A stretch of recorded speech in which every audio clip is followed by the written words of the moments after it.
Hi everyone, welcome back to another video from Tech Basics.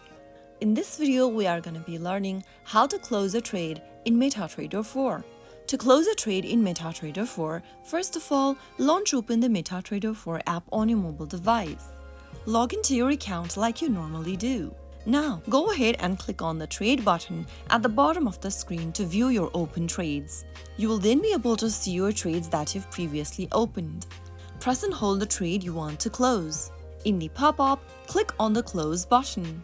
Now you can confirm the closure by clicking on Close button once again in orange. And that's how you easily close a trade in MetaTrader 4. So that's it for today's video. I hope you found it to be helpful.